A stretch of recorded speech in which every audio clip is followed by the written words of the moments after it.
Llegar a casa tarde por la noche y encontrar solo las míseras sobras de la cena. Mi suegra declaró que no tenía la obligación de servir a su nuera. Esbocé una sonrisa irónica. De acuerdo. Entonces cancela la transferencia de 2.000 euros. Yo tampoco tengo ya ninguna obligación. A las 9 de la noche, las ruedas de mi coche dieron su última vuelta y se detuvieron en el aparcamiento subterráneo de un complejo residencial de alto standing. Apagué el motor y el habitáculo se sumió al instante en un silencio solo roto por mi propia y cansada respiración. Me recliné en el asiento, cerrando los ojos con fuerza, intentando borrar de mi mente las cifras danzantes y los gráficos analíticos que aún me perseguían. Mi puesto como directora comercial me proporcionaba unos ingresos con los que muchos solo podían soñar, pero también me exprimía hasta la última gota de energía. Jornadas de 14 horas, reuniones tensas, viajes de negocios imprevistos. Todo se había convertido en una parte inseparable de mi vida. En ese momento, lo único que anhelaba era un rincón tranquilo, una cena caliente y un sueño sin pesadillas. Pero sabía que cuando se abriera la puerta del apartamento en la planta 25, el silencio sería probablemente el mayor lujo que jamás obtendría. Cogí el pesado maletín del portátil y me arrastré hacia el ascensor. La fría luz de las lámparas LED se reflejaba en el espejo sobre mi rostro demacrado, un rostro que a veces ni yo misma reconocía.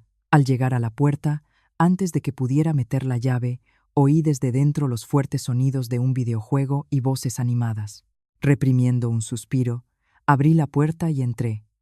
Ante mis ojos apareció una escena dolorosamente familiar. En medio del lujoso salón, mi marido, Miguel, estaba pegado a la pantalla de 80 pulgadas del televisor. Sus dedos volaban frenéticamente por el mando de la consola mientras gritaba extasiado sin parar. Llevaba un chándal y parecía descansado y lleno de energía, como si hubiera pasado el día entero de vacaciones. En un sofá, aparte, estaba sentada Isabel Pérez, mi suegra, viendo una telenovela interminable en su iPad, chasqueando la lengua y comentando la trama. A sus pies, en el suelo, estaba tumbada Lucía, la hermana de mi marido, haciendo un directo en Instagram para vender ropa.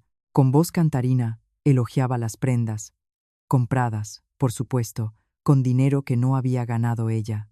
Nadie, absolutamente nadie de los tres, me prestó la más mínima atención.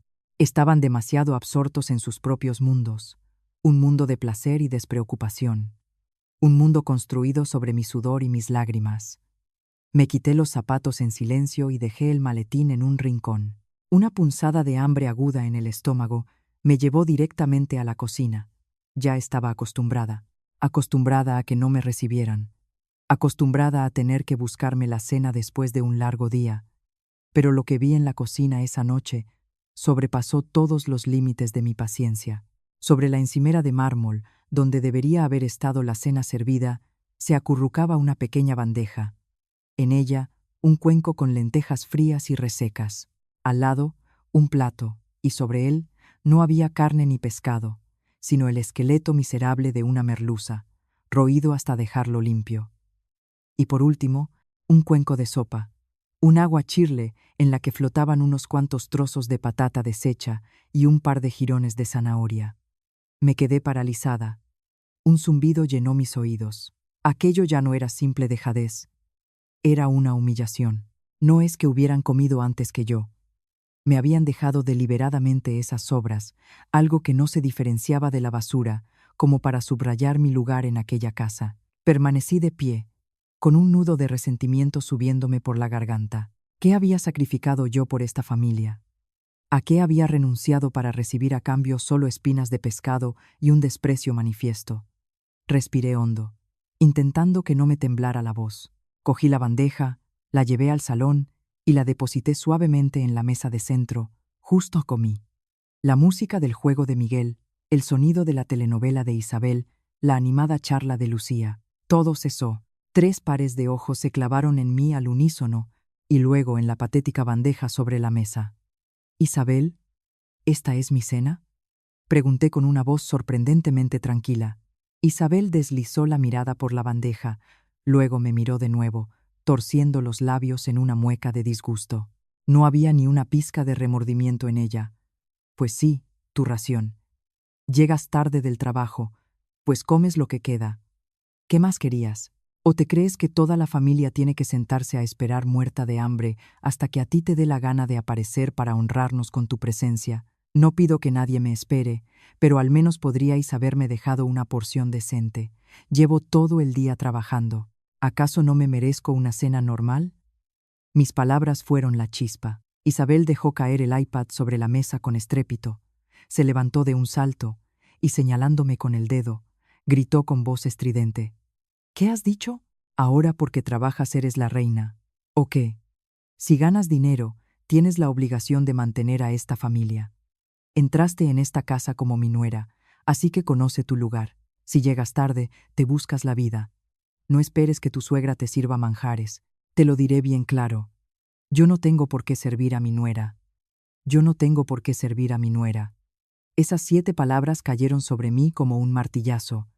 Toda la paciencia, todos los sacrificios, todas las ilusiones de una familia unida que había construido diligentemente durante los últimos 3 años, se hicieron añicos.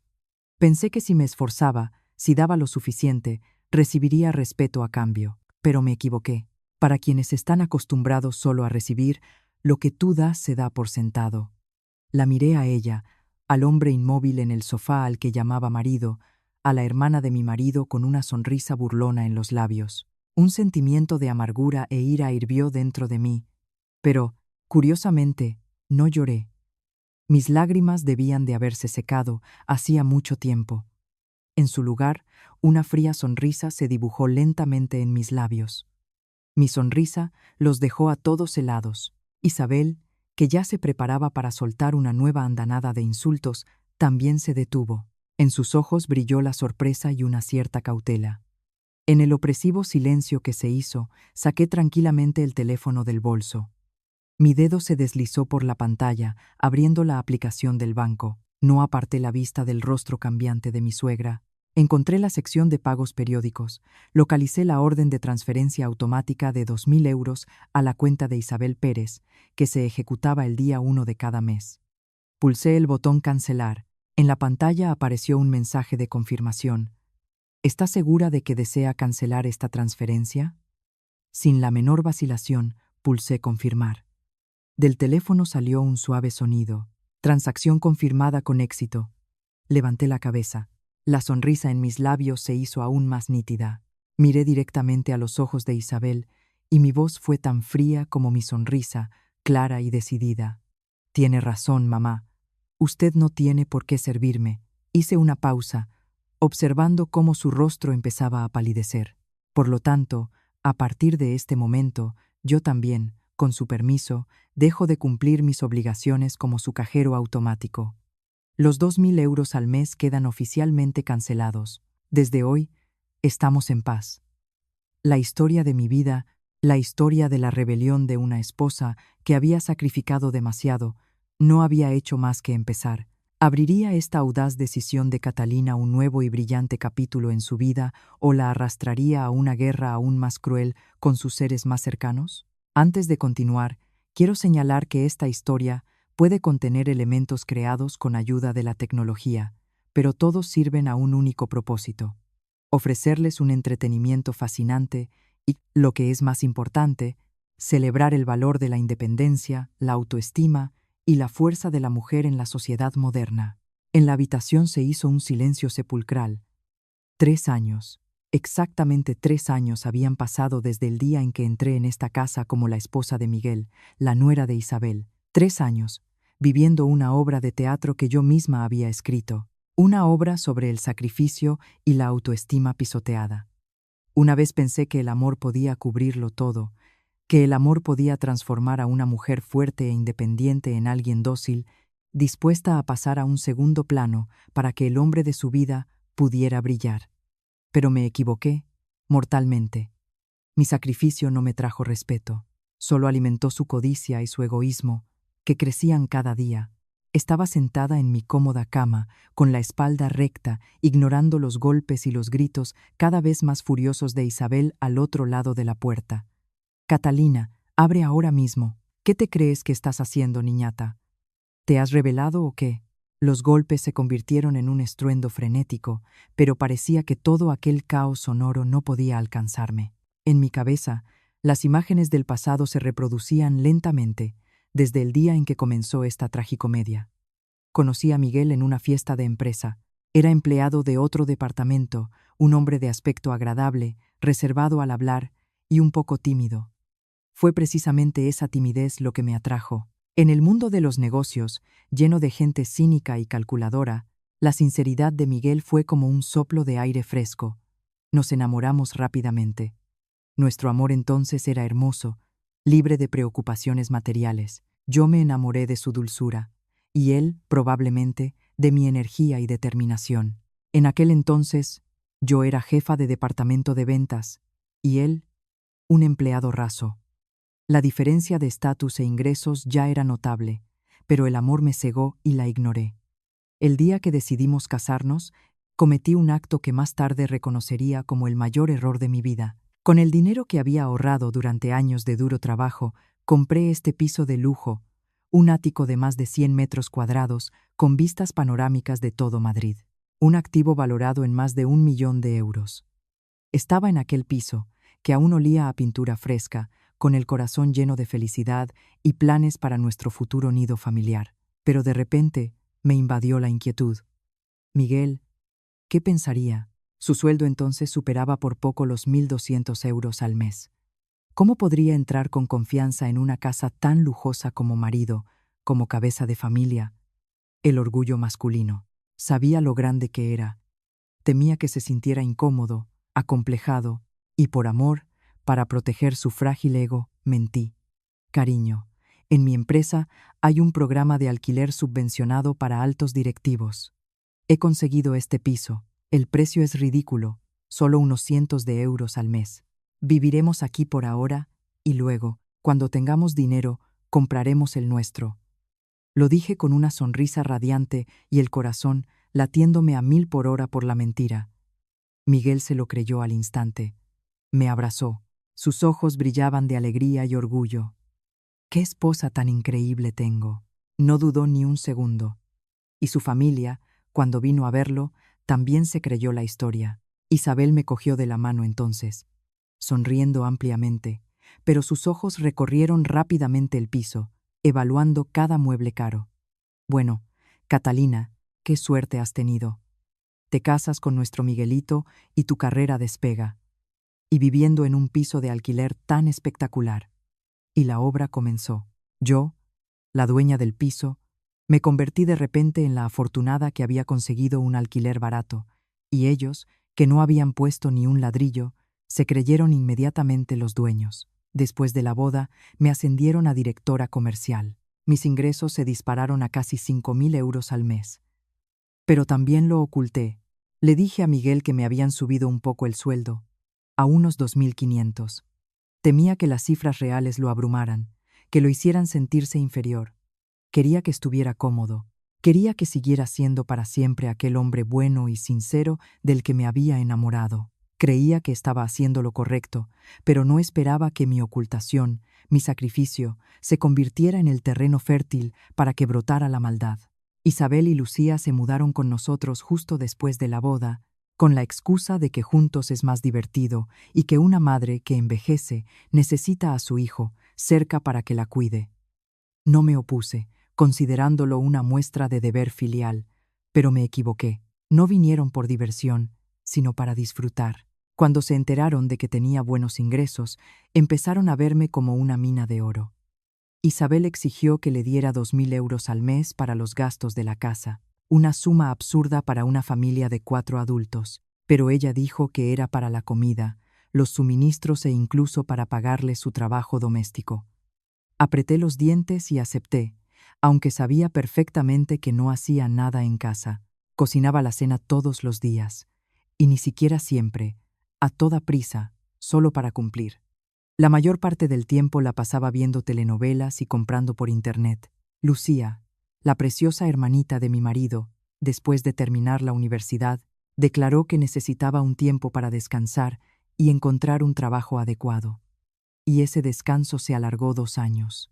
Convirtió el salón en su pasarela personal y la tarjeta de crédito adicional que Miguel le dio en la herramienta para satisfacer su insaciable pasión por las compras. Ropa, bolsos, cosméticos de marca llenaron su habitación. Cuando le insinué amablemente a Miguel el comportamiento de su hermana, él simplemente le restó importancia. Todavía es joven. Deja que busque con calma. Eres su cuñada. Apóyala un poco. ¿Qué tiene de malo? Tú ganas dinero. Sí, yo ganaba dinero. Y precisamente porque ganaba dinero, tenía la obligación de satisfacer todas sus demandas. Mi sacrificio empezó a percibirse gradualmente como una obligación, mi bondad como estupidez. Disfrutaban sin pudor de los frutos de mi trabajo, pero nunca me mostraron el debido respeto. Me despreciaban porque a sus ojos yo solo era una nuera con suerte que se había casado con su hijo y vivía en un piso de alquiler barato.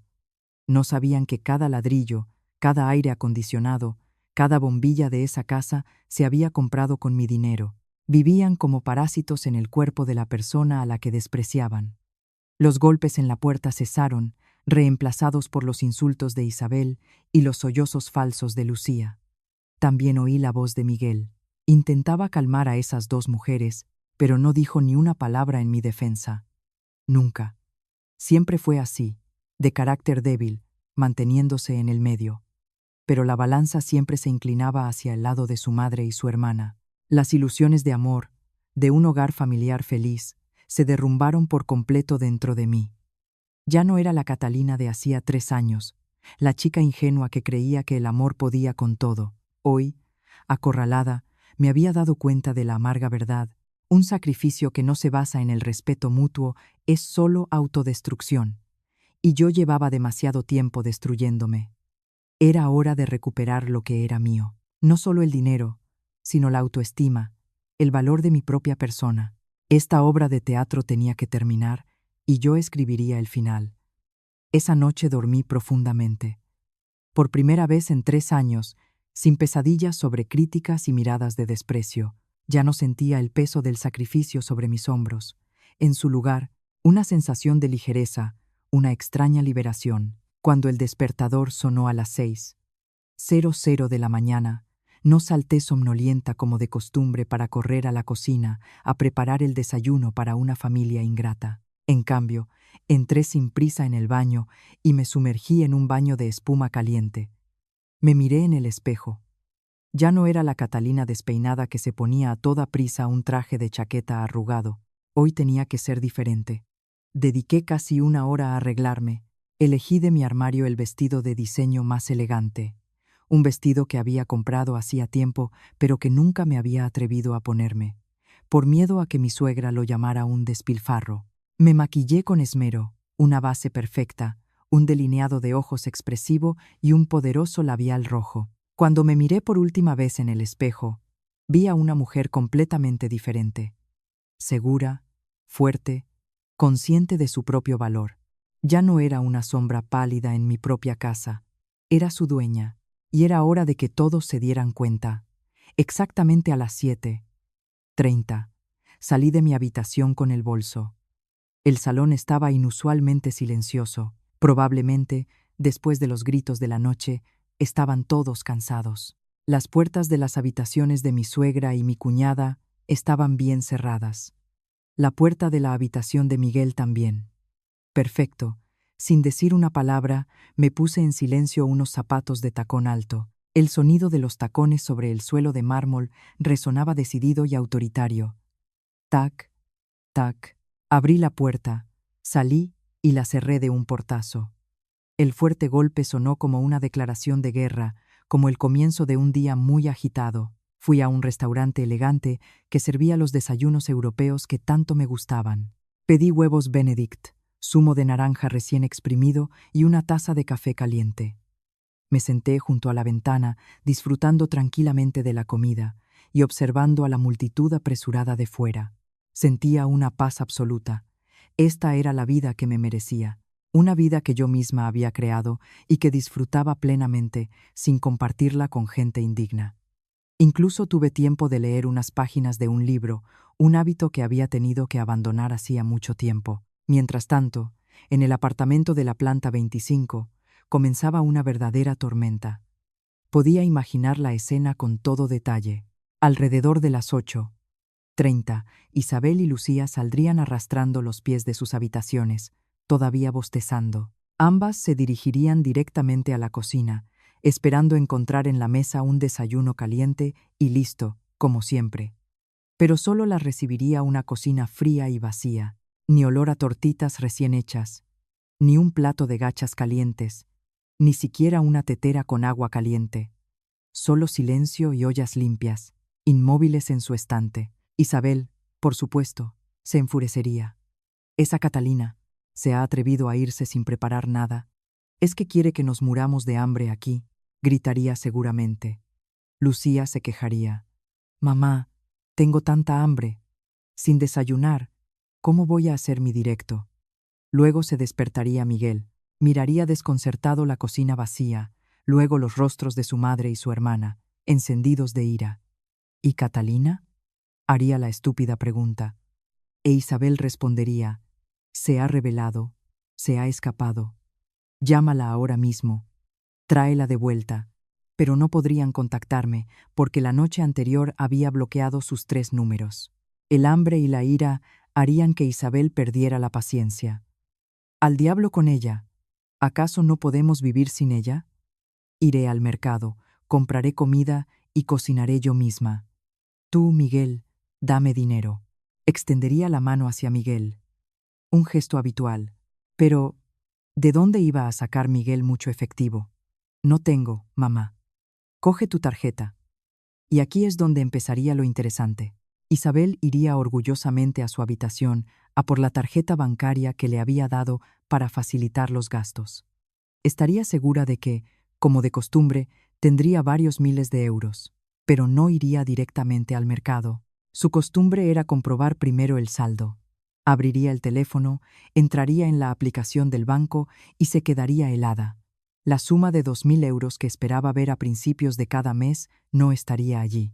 En su lugar, vería un frío mensaje del sistema: la transferencia periódica por importe de 2.000 euros desde la cuenta de Catalina Vargas ha sido cancelada ayer a las 21:05. Su rostro en ese momento debía de ser una obra de arte, de la ira a la confusión, de la confusión al puro terror. Dios mío. Lo ha hecho de verdad, balbucearía, con las manos y las piernas temblorosas. Lucía y Miguel se acercarían a ella, y cuando vieran el mensaje, tampoco darían crédito a sus ojos. Pensaban que mis palabras de la noche anterior habían sido solo un arrebato momentáneo de ira, una amenaza vacía. No podían creer que me hubiera atrevido a hacerlo de verdad, que hubiera cortado su fuente de sustento de una manera tan cruel y decidida. La verdadera tormenta se desató. El pánico comenzó a apoderarse de esta familia, acostumbrada a vivir en una falsa abundancia, y esto era solo el preludio. El pánico en el apartamento de la planta 25 se convirtió rápidamente en un caos frenético. Imagino cómo Isabel, tras unos segundos de estupor, soltó un grito agudo, un grito lleno de rabia y miedo.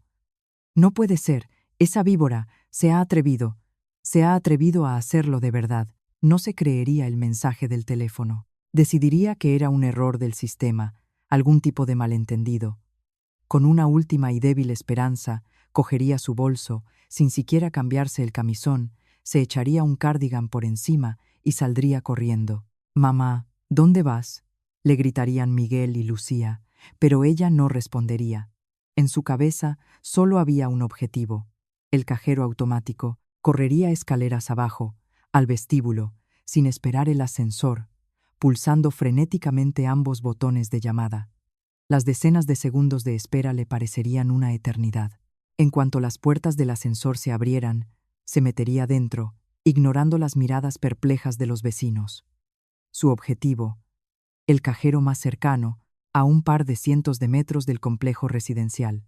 Sin aliento, llegaría hasta él y con manos temblorosas introduciría la tarjeta en el dispositivo. La pantalla se iluminaría pidiendo el PIN. Pulsaría apresuradamente los botones. Por los nervios, incluso se equivocaría una vez. Al segundo intento, el PIN sería correcto. No sacaría dinero de inmediato.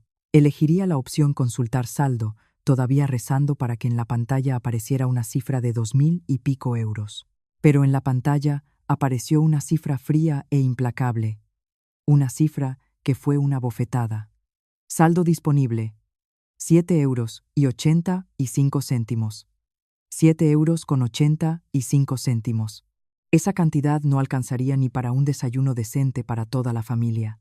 La última esperanza de Isabel se desvaneció. La verdad se presentó ante ella en toda su cruel evidencia. Yo no solo hablaba, actuaba.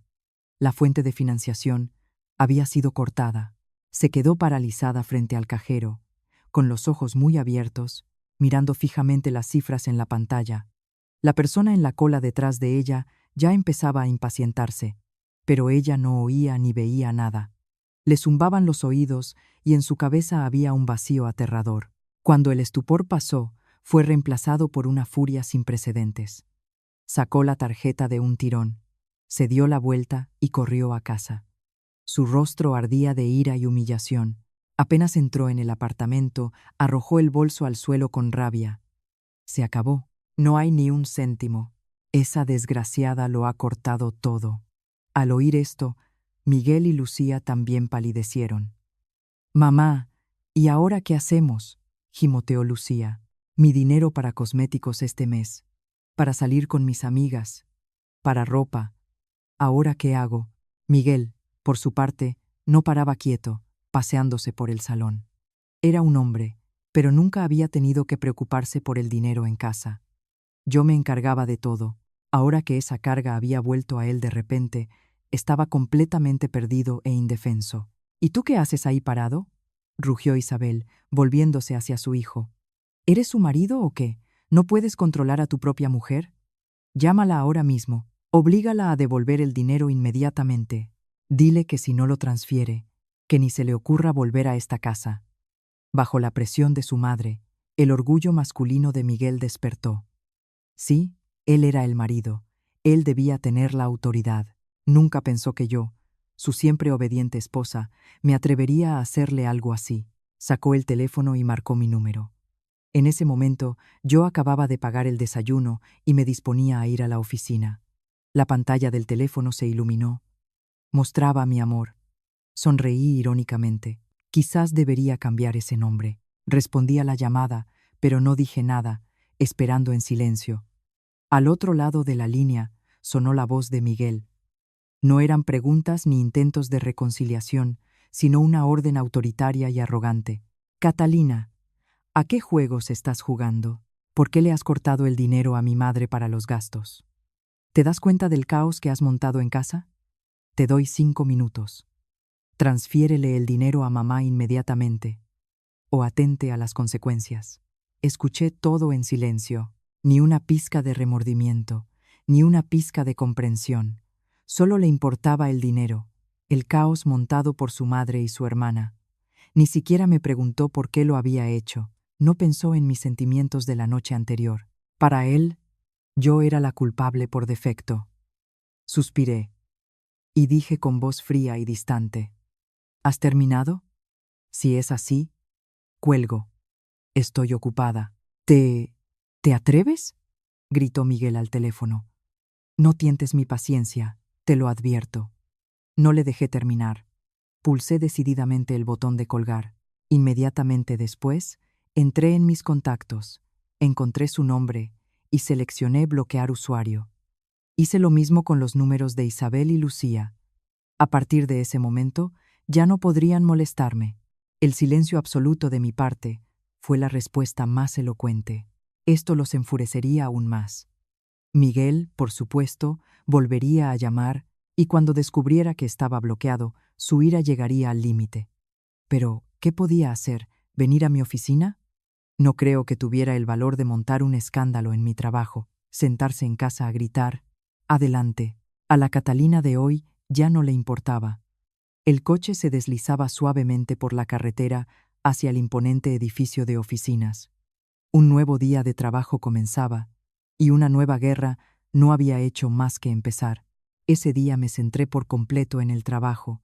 Reuniones, contratos, negociaciones con socios me absorbieron. Me sobrecargué deliberadamente hasta tal punto que no me quedaba ni un segundo para pensar en el caos doméstico. Era mi forma de protegerme, de crear un espacio seguro para mi mente, pero sabía que esa huida era solo temporal. El verdadero enfrentamiento tendría lugar por la noche, cuando volviera a ese lugar que todavía, temporalmente, llamaba hogar. No tenía miedo. Al contrario, sentía una fría determinación corriendo por mis venas. Era hora de restaurar el orden, de delimitar el territorio de forma clara y nítida. Después del trabajo, no fui directamente a casa. Me detuve en una gran tienda de electrónica. Fui directamente a la sección de cerraduras inteligentes. Tras consultar con el dependiente, elegí el modelo más moderno, con acceso por huella dactilar, tarjeta y código. Luego fui a la sección de electrodomésticos y compré una pequeña mini nevera de 2 compartimentos, suficiente para guardar comida y bebida para mí sola. Pagué todo y programé la entrega e instalación para esa misma noche. Todo estaba listo para mi plan. Volví a casa sobre las 7 de la tarde. La atmósfera en el apartamento era densa y tensa, como una cuerda a punto de romperse. El trío, madre, hijo e hija, estaban sentados en el salón. Nadie hablaba. Su cena eran 3 cuencos de fideos instantáneos recién preparados, de los que aún salía vapor. Al verme, 3 pares de ojos se levantaron al unísono. En ellos se leía odio, indignación y una cierta impotencia. Miguel se levantó primero. Se acercó a mí con el rostro sombrío. ¿Todavía tienes la cara de volver aquí? ¿Dónde has estado todo el día? ¿Por qué bloqueaste mi número? Dejé tranquilamente el maletín y le miré directamente a los ojos. Estaba trabajando, si no, ¿de qué vamos a vivir? Y te bloqueé, porque no quiero seguir escuchando tonterías. No tenemos nada de qué hablar. ¿Nada de qué hablar?, se burló Miguel. Has destrozado esta casa y dices que no hay nada de qué hablar. Mi madre y mi hermana han estado todo el día sin dinero, obligadas a comer fideos. ¿Te divierte, verdad? Divertirme o no, no importa, respondí con voz serena. Lo importante es que cada uno debe asumir la responsabilidad de su propia vida. Os habéis acostumbrado a vivir a costa de los demás, por eso ahora estáis incómodos. Pero no pasa nada, ya os acostumbraréis. ¿Qué? ¿Qué has dicho? Isabel no pudo quedarse sentada más tiempo. Se levantó de un salto, señalándome con el dedo. Esta casa es la casa de mi hijo. Tú solo eres la nuera, una extraña. No tienes derecho a darnos lecciones de vida aquí. Lárgate de mi casa. ¿A dónde me voy a largar?, pregunté con aire inocente, pero la pregunta estaba cargada de peso. ¿Y cuál es su casa, mamá, para que me eche? Se le ha olvidado. Esto es un piso de alquiler, y el contrato está a mi nombre. Si alguien tiene que irse, no soy yo. Mis palabras fueron como un jarro de agua fría. Enmudeció. Porque esa era la historia que yo había inventado y que ellos se habían creído durante 3 años. No tenían ni un solo motivo para echarme de mi piso de alquiler. En ese momento, sonó el timbre. Fui a abrir. En el umbral estaban 2 repartidores y un técnico para instalar cerraduras. Buenas tardes. Traemos una nevera y venimos a instalar una cerradura inteligente para Catalina Vargas. Sí, pasen, por favor, dije, y me giré para ver 3 caras estupefactas, sin entender qué estaba pasando. El técnico se dirigió directamente a la puerta de mi dormitorio y comenzó a desmontar la cerradura vieja. Los otros 2 llevaron con cuidado la mini nevera adentro. Toda la familia de Miguel estaba en estado de shock. ¿Qué? ¿Qué estás tramando?, balbuceó Miguel. Crucé los brazos sobre el pecho, esperando a que el técnico terminara de instalar la nueva cerradura y los repartidores colocaran con cuidado la nevera en un rincón de la habitación. Solo después de que se fueran, me volví hacia el trío. Cogí el mando a distancia, pulsé un botón y la puerta de mi dormitorio se cerró automáticamente con un clic seco. Como todos podéis ver, comencé mi discurso con voz clara y acerada. A partir de hoy, esta habitación es mi espacio absolutamente personal. Sin mi huella dactilar o sin el código, nadie podrá entrar aquí. Hice una pausa, observando sus reacciones. El rostro de Miguel pasó de pálido a rojo. Se sentía humillado, despojado de su derecho como marido, como dueño en su propio dormitorio. Además, continué, señalando la mini nevera, Aquí guardaré mi comida y mis bebidas. No tocaré nada de lo que haya en la nevera grande y, a la inversa, espero que nadie toque mis productos. Finalmente, llegué a la conclusión que, como una cuchillada, cortaría todos los lazos financieros entre nosotros. Y lo más importante, desde hoy pasamos oficialmente al régimen de cada uno paga lo suyo, cada uno come lo suyo, cada uno hace sus cosas. No invertiré ni un euro más en el presupuesto común, la luz, el agua, Internet, los gastos de comunidad. A final de mes, cuando lleguen las facturas, las dividiremos a partes iguales entre 4. Cada uno pagará su parte. Quien no pague, se cortarán los servicios. ¿Ha quedado todo claro? Nadie respondió. Estaban de pie, rígidos como estatuas. No podían creer que Catalina, la misma nuera y esposa buena y sumisa, pudiera volverse tan decidida y despiadada. No les dejé ninguna vía de escape. Había levantado un muro sólido que separaba mi mundo del suyo, un muro construido con dolor, decepción y desprecio. A este lado del muro estaba mi independencia y mi libertad, y al otro, el infierno al que tendrían que enfrentarse solos. La vida bajo las nuevas reglas que había establecido comenzó en una atmósfera de incomodidad y tensión. Los primeros días, el ambiente en casa parecía un campo de batalla después del combate. No había disparos ni explosiones, pero la hostilidad y el odio flotaban en cada metro cúbico de aire. Cada vez que salía de mi habitación, 3 pares de ojos me seguían, como si fuera su archienemiga. No me hablaban, y yo tampoco intentaba iniciar una conversación. Vivíamos bajo el mismo techo como extraños que compartían piso, o incluso peor, porque entre nosotros solo había odio. Mi vida, por el contrario, cambió radicalmente a mejor. Ya no tenía que levantarme temprano para cocinar. No tenía que limpiar el desorden de una familia perezosa. Tenía más tiempo para mí. Cada mañana desayunaba tranquilamente en una cafetería, tomaba un café y solo después iba a la oficina. Por la tarde, tampoco tenía prisa por volver a casa. Iba al gimnasio, al spa o quedaba con amigas. Al volver, simplemente sacaba de mi mini nevera la comida que había preparado, la calentaba.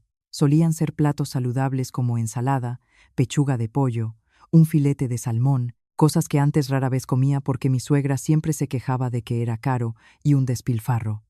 Cenaba en mi habitación, ponía música suave, leía un libro. Era un mundo pacífico, mi propio oasis en medio del infierno. Pero el mundo al otro lado de la puerta de mi habitación era completamente diferente. Para el trío, el infierno había comenzado de verdad.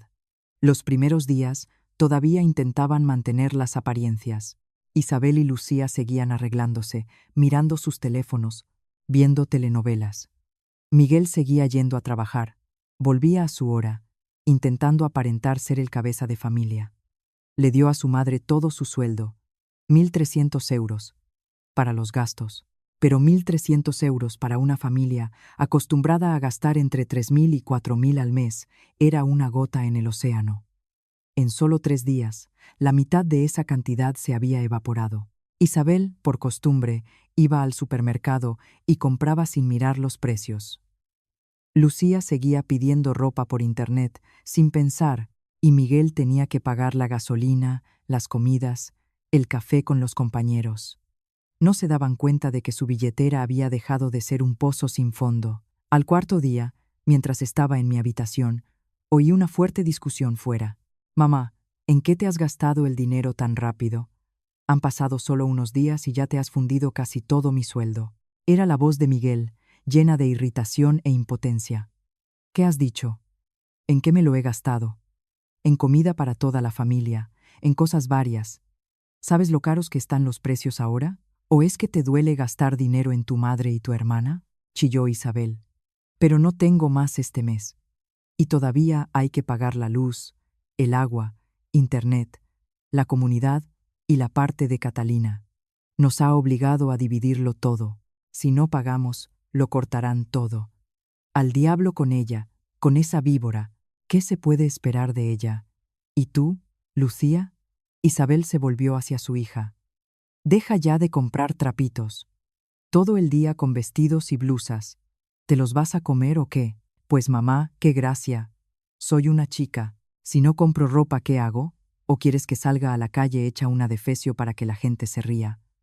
Todo es por culpa de Miguel, un hombre hecho y derecho, y un inútil que se deja mangonear por su mujer. Ahora toda la familia sufre. Lucía tampoco se quedó corta, echándole la culpa a su hermano. La discusión duró varias horas. La pelea de parásitos que han perdido a su huésped. Se culpaban mutuamente, se reprochaban, pero nadie admitía que su propia pereza y despilfarro los habían llevado a esa situación. Desde ese día, su dieta comenzó a cambiar. Se acabaron el solomillo y el marisco, los platos exquisitos. Su lugar lo ocuparon el requesón, los huevos fritos y, finalmente, los fideos instantáneos. Había pasado una semana desde que anuncié el fin de la financiación. Los cambios en la casa eran evidentes. Nadie limpiaba. El salón estaba cubierto de envoltorios de patatas fritas, cáscaras de pipas. El cubo de la basura rebosaba, pero nadie se apresuraba a sacarlo. El olor a fideos instantáneos se convirtió en el aroma característico de este piso de lujo. La verdadera tortura para ellos llegaba cada tarde, sobre las 19:30, cuando su hambre alcanzaba su punto álgido. Un repartidor llamaba a la puerta. Yo salía a recoger la comida. Solían ser platos con un olor increíblemente apetitoso. Un chuletón de Ávila, una paella de marisco o un pequeño cuenco de sopa tailandesa. El aroma de la comida se extendía por todo el piso, penetrando en cada rincón, atormentando el olfato de 3 personas obligadas a atiborrarse de fideos en la cocina. Los oía tragar saliva, sentía sus miradas codiciosas y llenas de odio mientras yo llevaba tranquilamente la bolsa con la comida a mi habitación y cerraba la puerta. No era mi venganza, simplemente vivía mi vida. Pero para ellos era una humillación, una provocación insoportable. El hambre, tanto literal como figurada, les arrancaba gradualmente la máscara de falsa prosperidad. El lujo, la distinción de la que tanto se enorgullecían, se habían convertido ahora en una farsa, y cuando a una persona se la lleva al límite del hambre y la miseria, no se detendrá ante nada, ni siquiera ante la más vil de las bajezas, para sobrevivir. Sabía que mis días de tranquilidad no durarían mucho. El contraste entre mi vida y la suya se hacía cada vez más patente. Mientras yo me embellecía y brillaba, gracias al tiempo que dedicaba a cuidarme y a la paz mental, el trío se marchitaba cada vez más. Isabel había adelgazado. Su rostro estaba constantemente deformado por la ira. Lucía no tenía dinero para compras. Sus directos se hicieron raros.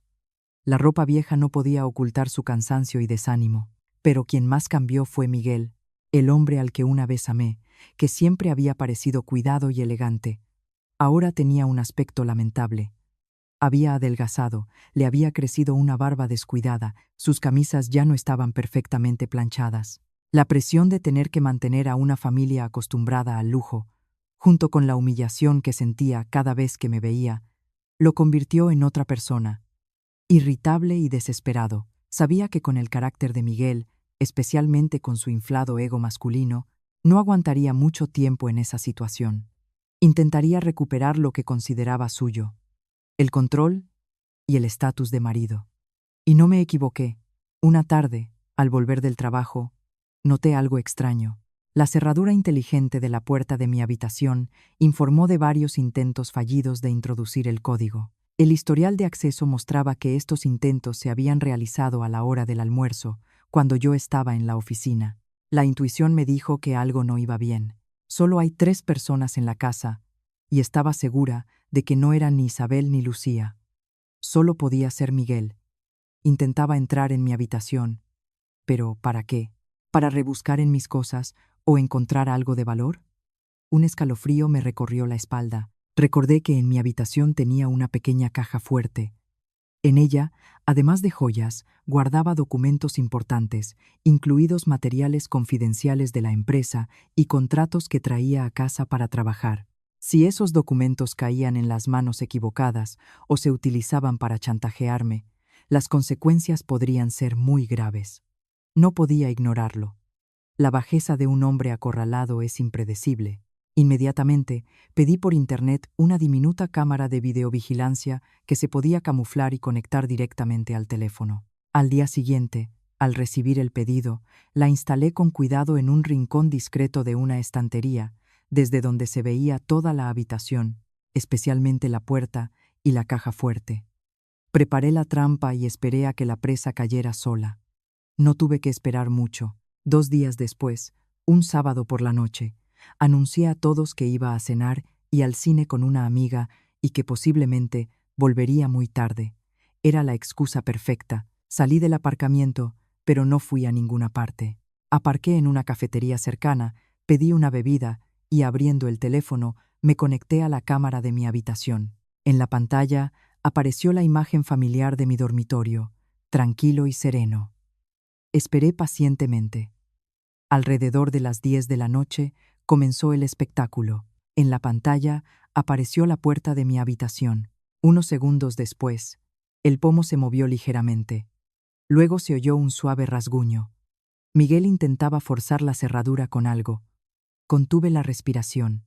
El corazón me latía con fuerza. Una parte de mí todavía esperaba haberme equivocado, que el marido al que una vez amé no podía ser tan bajo. Pero esa esperanza se hizo añicos.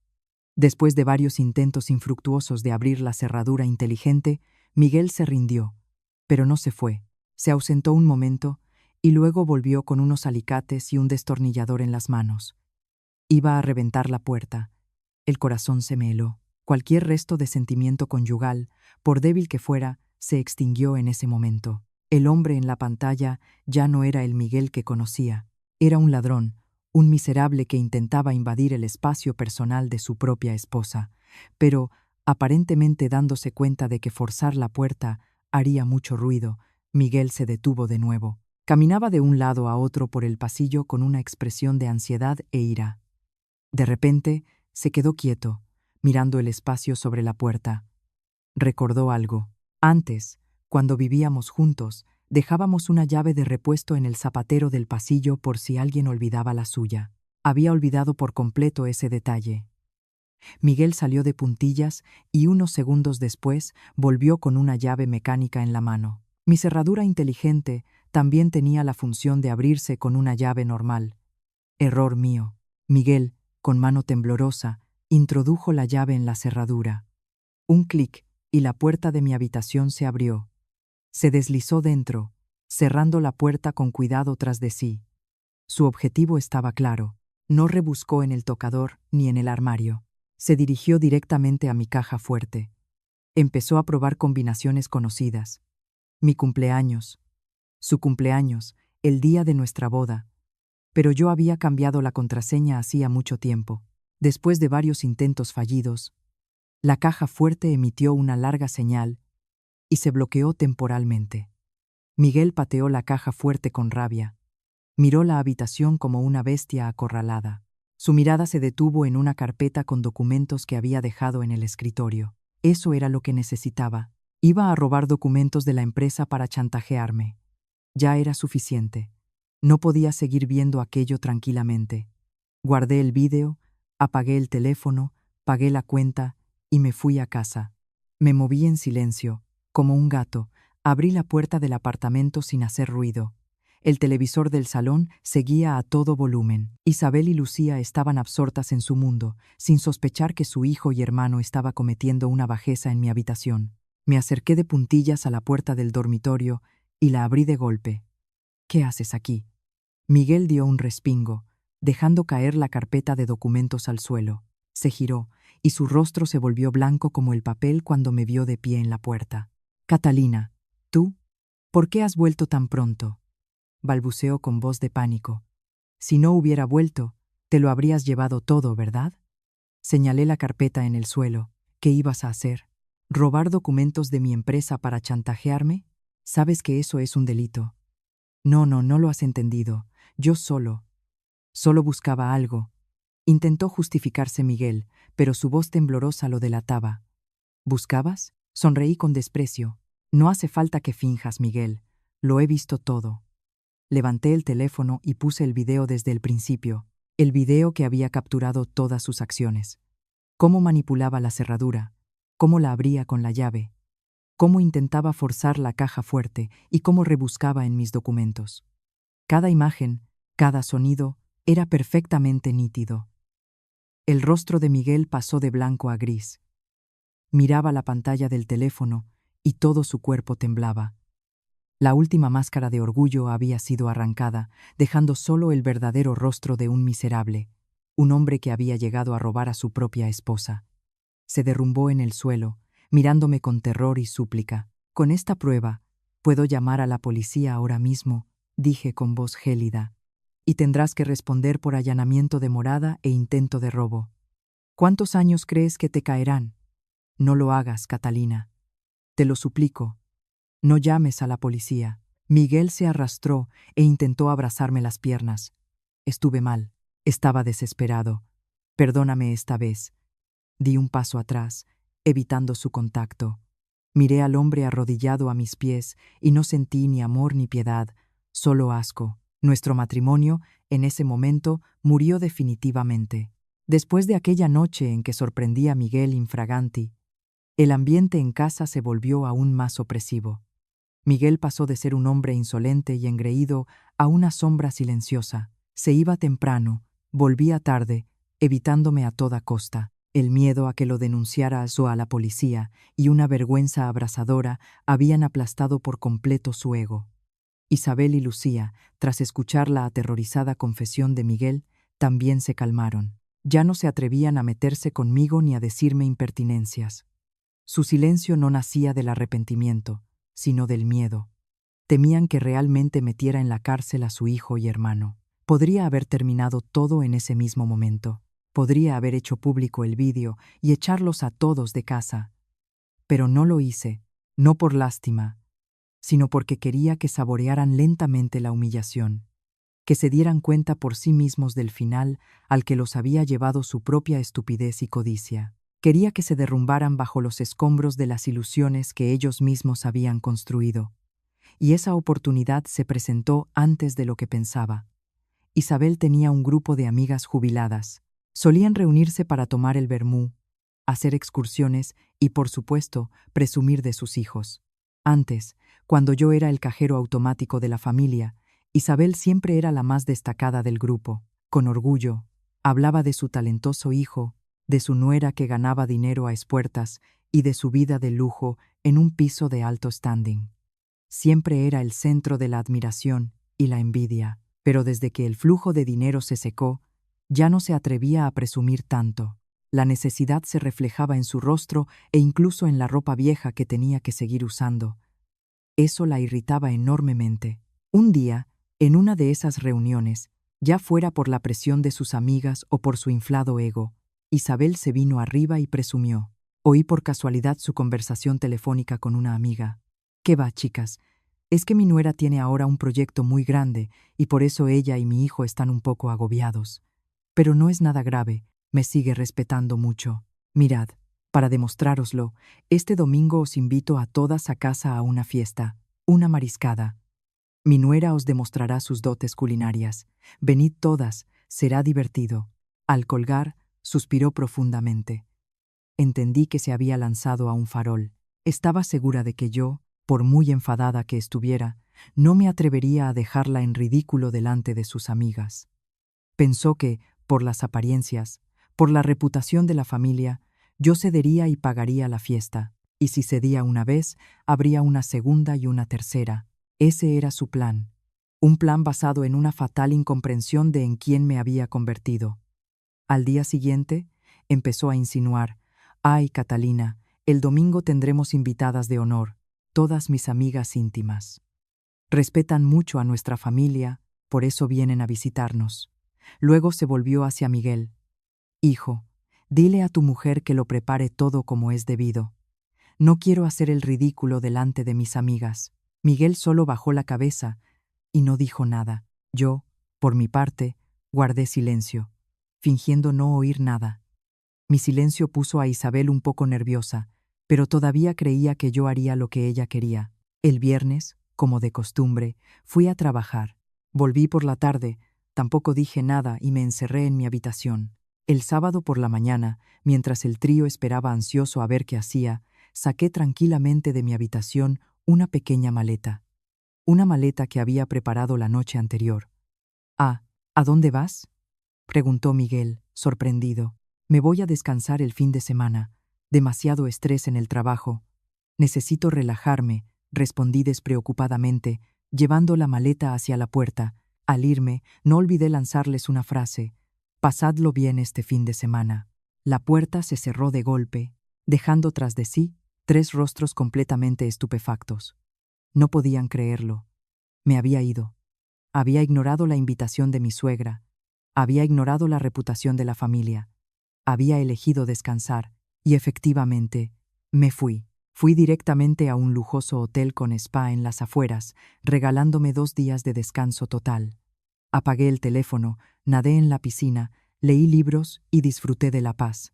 Mientras tanto, en casa se desarrollaba un verdadero drama. Isabel estaba sentada como en ascuas. Me llamaba constantemente, pero sin éxito. Daba vueltas por el piso, sin dejar de maldecir. Maldita sea, de verdad que se ha ido. ¿Y ahora qué hacemos? Las invitadas vienen mañana. Miguel y Lucía también estaban en pánico. Mamá, ¿por qué no llamas y lo cancelas?, sugirió Lucía. ¿Cómo que cancelar? Ya he presumido delante de todas. Si cancelo ahora, ¿cómo voy a mirarlas a la cara?, espetó Isabel. Se habían metido ellos mismos en un callejón sin salida. Sin dinero y sin mí, no podían organizar la lujosa mariscada que habían prometido. Pero por orgullo, no se atrevían a cancelar. Al final, decidieron arriesgarse. Juntaron el último dinero que quedaba en casa, fueron al mercado, compraron un poco de cerdo, unas cuantas verduras. Decidieron preparar un par de platos sencillos para salir del paso.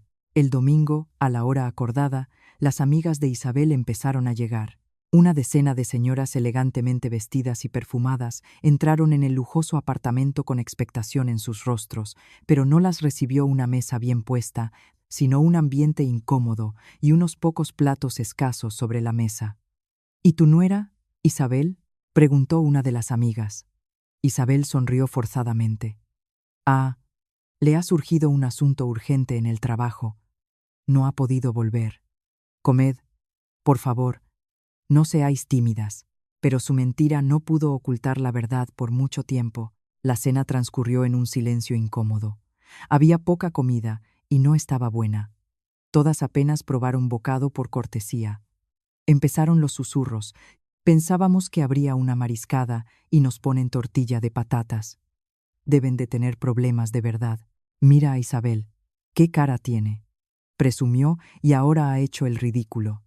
Isabel estaba sentada, oyendo todos esos cuchicheos, su rostro enrojeciendo y palideciendo por momentos. La admiración y la envidia que una vez recibió se habían convertido ahora en lástima y burlas. Fue una tortura moral terrible. Quería que se la tragara la tierra. La fiesta terminó rápidamente. Las invitadas se fueron con cara de decepción. En cuanto se fue la última invitada, Isabel no pudo más. Se derrumbó en una silla, se tapó la cara con las manos y rompió a llorar. Fue un llanto lleno de resentimiento, impotencia y humillación. La falsa reputación que tanto tiempo había construido había sido destrozada por mi única acción, ignorarla. Después de la humillante fiesta, Isabel pareció transformarse. La humillación se convirtió en un odio demencial. Dejó de gritar.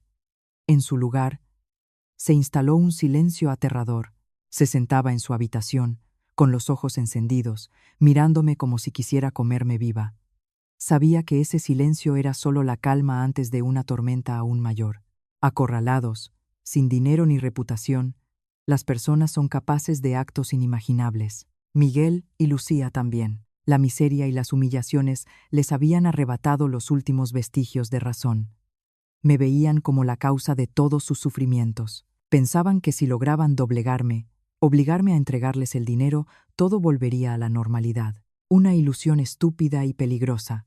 Y decidieron recurrir al último recurso, el recurso de los fracasados y los impotentes. La violencia. Aquella noche volví del trabajo y nada más entrar en casa, sentí que algo no iba bien. El aire era denso y pesado. Miguel, Isabel y Lucía, los 3, estaban sentados en el salón como si me estuvieran esperando. Miguel se levantó, cortándome el paso. «Tenemos que hablar». Su voz era seca, No creo que tengamos nada de qué hablar. Intenté rodearlo para ir a mi habitación, pero fue más rápido y me bloqueó el camino.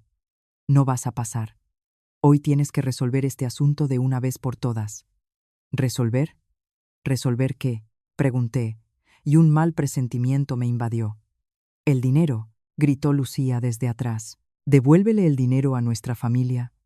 ¿Es que no tienes corazón? ¿Tratar así a la familia de tu marido? Exacto, la apoyó Isabel. Su rostro estaba desfigurado por la ira. Tú tienes dinero.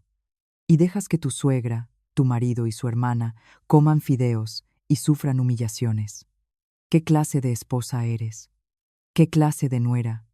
Hoy mismo me vas a dar todas tus tarjetas bancarias. Así que ese era su plan. Habían decidido usar su superioridad numérica para forzarme, para arrebatarme mis bienes por la fuerza. Los miré, a las 3 personas de pie frente a mí. Sus rostros ardían de codicia y malicia. Un desprecio infinito surgió en mí. ¿Estáis de broma? Sonreí irónicamente. El dinero es mío, lo he ganado yo. ¿Por qué debería dároslo? ¿Qué derecho tenéis a él?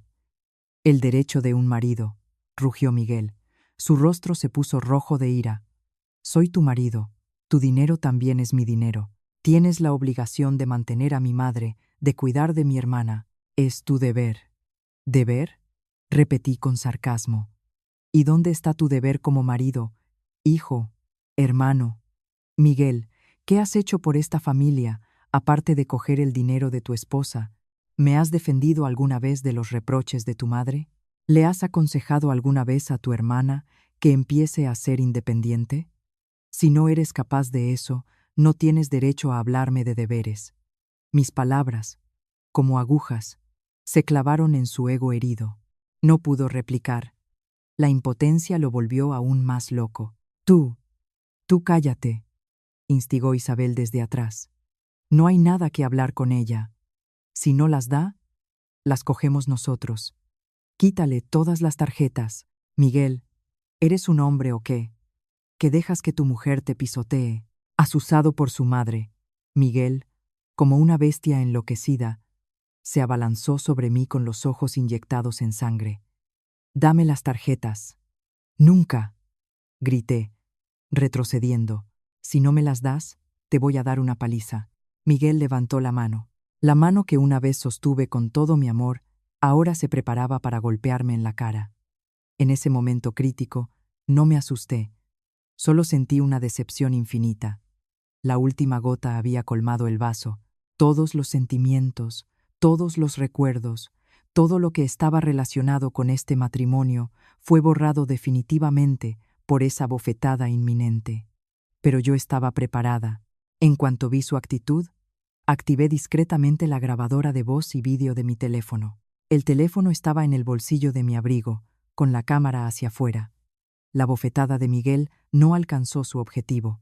Su mano se quedó suspendida en el aire, porque dije con voz tranquila y terriblemente fría: Adelante, pégame, pégame, y toda vuestra familia acabará en el juzgado. Lo he grabado todo, en audio y vídeo. La mano de Miguel se quedó congelada. Me miró atónito. Isabel y Lucía también se quedaron paralizadas. Miraron el bolsillo de mi abrigo, donde parpadeaba silenciosamente una pequeña luz roja de la cámara. Comprendieron que habían perdido. Se habían metido ellos mismos en una trampa de la que no había salida. Miré directamente a los ojos de Miguel. En mi mirada no había ni una pizca de emoción. Me acerqué lentamente a la mesa, abrí un cajón y saqué una pila de papeles que había preparado hacía tiempo. La arrojé sobre la mesa, justo delante de él. Miguel, nos divorciamos. Al mirar a estas personas, que habían perdido su humanidad por dinero, no pude evitar sentir pena por los llamados lazos familiares. ¿Acaso el dinero tiene tanto poder sobre la gente? ¿Cómo puede convertir a un marido en un maltratador y a una madre en una instigadora al delito? Quizás su tragedia no es que sean pobres, sino que su codicia es ilimitada. La solicitud de divorcio yacía sobre la mesa, blanca y fría, como un acta de acusación a nuestro matrimonio fallido. Tras unos segundos de estupor, Miguel pareció volver en sí, pero en lugar de miedo o arrepentimiento, en su rostro apareció una sonrisa de suficiencia y arrogancia. Cogió la solicitud, La hojeó y luego la arrugó sin piedad. Me arrojó la bola de papel a la cara. ¿Divorcio? ¿Quién te crees que eres para pedir el divorcio?, dijo con desprecio. Escúchame bien, Catalina. ¿Quieres irte? Perfecto. Coge tu maleta y lárgate de esta casa. Lárgate a la calle con las manos vacías. No lo olvides, este piso lo alquilo yo. Fui yo quien te permitió vivir aquí. Aquí no tienes nada. Isabel y Lucía, al oír esto, parecieron recuperar fuerzas. Exacto, apoyó Isabel. Lárgate y buen viaje. Una nuera tan mala no la queremos en nuestra casa. Vete y no vuelvas nunca. Lucía estaba de pie, con los brazos cruzados, mirándome con aire de vencedora. Realmente se lo creían. Creían que tenían la situación bajo control, que con echarme, todos sus problemas se resolverían. Creían que, al irme de aquí, me quedaría sin nada. Su estupidez y su autoengaño eran patéticos. Habían vivido tanto tiempo en la obra de teatro que yo había creado, que se habían creído que era real. Se habían olvidado de que la autora de esa obra era yo, y solo yo tenía derecho a decidir cuál sería el final. No dije nada. Recogí en silencio la bola de papel del suelo, la alicé y la guardé en mi bolso. Luego, tranquilamente, abrí mi bolso. No saqué ni una maleta ni ropa. Saqué un libro grueso y familiar de tapas rojas. Me acerqué a la mesa y, bajo las miradas atónitas de los tres, lo arrojé sobre ella. Cayó con un golpe seco. ¿Qué? ¿Qué es esto?, frunció el ceño Miguel. ¿No sabes leer?, dije con voz gélida. Ábrelo y mira. Isabel era la más curiosa. Se inclinó y cogió el libro. Cuando vio en la portada la solemne inscripción escritura de propiedad, su rostro empezó a cambiar. Con manos temblorosas, abrió la primera página, donde figuraba toda la información del propietario.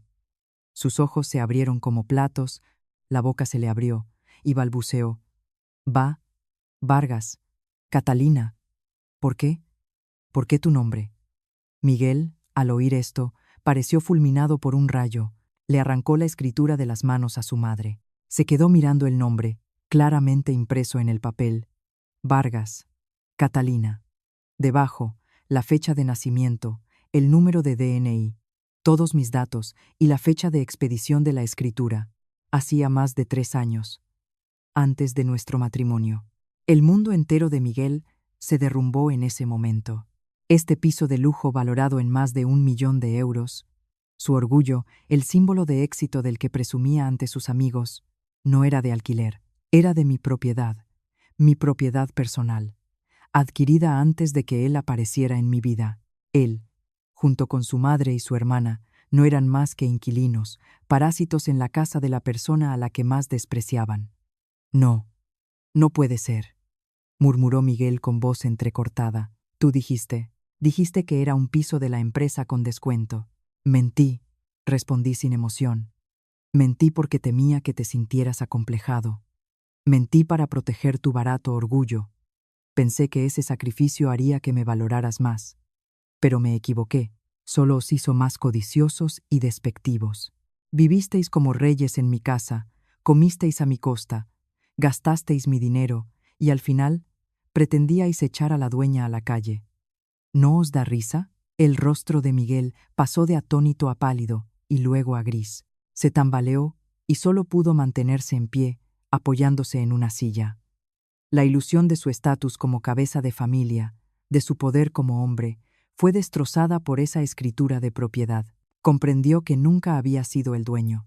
Solo había sido un parásito, un miserable que vivía de la bondad y el sacrificio de su esposa. Esa cruel verdad fue más dolorosa que 1000 bofetadas. ¿Entonces qué?, balbuceó Isabel con voz temblorosa. Entonces me volví hacia ella, con una mirada afilada como una cuchilla. Los que os tenéis que largar de aquí no soy yo, sino vosotros tres. El shock de la verdad sobre la propiedad del piso fue tan grande que el trío se quedó paralizado. Permanecieron como estatuas de piedra, incapaces de pronunciar una palabra. La arrogancia y la desfachatez que habían mostrado minutos antes desaparecieron sin dejar rastro, dando paso a una completa perplejidad y miedo. Habían perdido su último pilar, la ilusión de su poder en esta casa.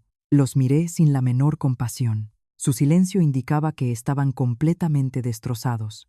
Decidí dar el golpe de gracia, sin darles ni una sola oportunidad de cambiar la situación. Os doy 24 horas, dije. Mi voz resonó en la habitación silenciosa, fría y autoritaria. 24 horas para recoger todas vuestras cosas personales y abandonar este piso. Mañana, exactamente a las 8 de la tarde. Si todavía estáis aquí, no me andaré con ceremonias. Lo consideraré un allanamiento de morada y llamaré a la seguridad del complejo junto con la policía. Creo que no queréis que las cosas empeoren. Dicho esto, no volví a dirigirles la mirada.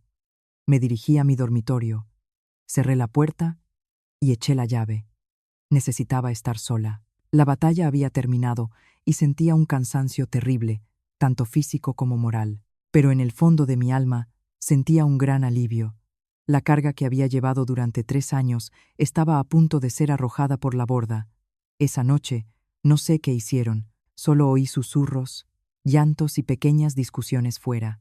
Quizás intentaban encontrar una salida, pero sabían que todos los caminos estaban cerrados. A la mañana siguiente, como de costumbre, fui a trabajar. Al irme, vi que en el salón ya había varias cajas de cartón. Habían empezado a hacer las maletas. Durante todo el día en la oficina no pude concentrarme del todo. Sentía una especie de confusión en mi interior. Al fin y al cabo, eran personas que una vez habían sido mi familia. Pero cada vez que sentía una pizca de lástima, recordaba las imágenes del esqueleto de pescado roído, la mano levantada para golpear y sus rostros codiciosos. Y eso apagaba toda compasión. No se lo merecían. A las 8 de la tarde volví. Había luz en el piso y todavía estaban allí, pero el salón estaba lleno de cajas y grandes bolsas de ropa. Casi habían terminado de recoger. Al verme, Isabel cambió de tono al instante. Ya no gritaba. En su lugar, se acercó a mí. Su rostro estaba bañado en lágrimas. Su expresión era tan lastimera como nunca la había visto. Catalina, hija, te lo ruego, sollozaba. Sé que me equivoqué. Fui tan tonta. Perdóname esta vez. Después de todo, somos una familia. ¿A dónde vamos a ir ahora? Lucía también corrió, llorando a lágrima viva. Cuñada Catalina, me equivoqué. Nunca más te faltaré al respeto. Por favor, déjanos quedarnos. Prometo buscar trabajo, ya no seré una parásita. Y finalmente, Miguel se arrodilló ante mí. Un acto que nunca podría haber imaginado. Catalina, perdóname. Levantó hacia mí sus ojos enrojecidos. Sé que he sido un marido terrible, un don nadie. No te valoré. Dame una última oportunidad para arreglarlo, por favor. No, no nos divorciemos. Prometo cambiar. Prometo protegerte. No dejaré que mi madre y mi hermana te hagan daño. Te lo suplico. Una actuación perfecta. Lágrimas, arrepentimiento, súplicas. Si hubiera sido la de hace un mes, quizás me habría ablandado, pero la de hoy no. Veía a través de ellos. Ese arrepentimiento no venía del corazón, venía del miedo a quedarse en la calle, del miedo a enfrentarse a la vida sin un cajero automático. Demasiado tarde, dije tranquilamente. Tuvisteis vuestra oportunidad. Os di 3 años, pero no la valorasteis. Ahora se ha acabado, se os ha acabado el tiempo. Al ver que yo era inflexible, su actuación terminó al instante. Las súplicas se convirtieron en furia. «¡Eres una serpiente venenosa!», gritó Isabel. «No tienes corazón. Te maldigo. Nunca serás feliz. Eres una desalmada», aulló Lucía. «No nos vamos a ir. Esta es la casa de mi hermano. No tienes derecho a echarnos». «¿De verdad?», me encogí de hombros. «Bueno, entonces tendré que pedir ayuda». Saqué el teléfono y marqué el número de la administración del complejo. Diga, ¿administración? Habla Vargas, la propietaria del apartamento 2508. En mi piso hay unas personas ajenas que se niegan a irse. ¿Podrían enviar a seguridad para que me ayuden? Sí, gracias. Apenas 5 minutos después, el jefe de seguridad con 3 altos empleados uniformados ya estaba en mi puerta. Buenas tardes, señora Vargas. ¿En qué podemos ayudarla? Buenas tardes. Señalé al trío. Estos 3 no son de mi familia. Exijo que abandonen mi piso inmediatamente, pero se niegan. Por favor, ayúdenme a echarlos. El jefe de seguridad se volvió hacia ellos. Señores, por favor, les rogamos que colaboren. Esta es la propiedad privada de la señora Vargas. Si no se van, nos veremos obligados a usar la fuerza. En ese momento, comprendieron que resistirse era inútil. Lucía empezó a llorar histéricamente. Isabel se desplomó en el suelo, representando una escena familiar. Gente buena. Mirad, una nuera echando a su suegra de casa, pero la seguridad estaba acostumbrada a esas escenas. 2 empleados corpulentos la levantaron por los brazos y, a pesar de su resistencia y sus maldiciones, la sacaron fuera. Otro empleado acompañó a Lucía. Solo quedaba Miguel. Se quedó de pie, mirándome con una mezcla de odio y desesperación. Catalina, te arrepentirás de esto, siseó. El que se arrepentirá serás tú, respondí. Finalmente, él también se arrastró hacia la salida, llevándose las últimas bolsas. Cuando la puerta del apartamento se cerró, separándome de su caótico mundo, sentí una paz sin precedentes.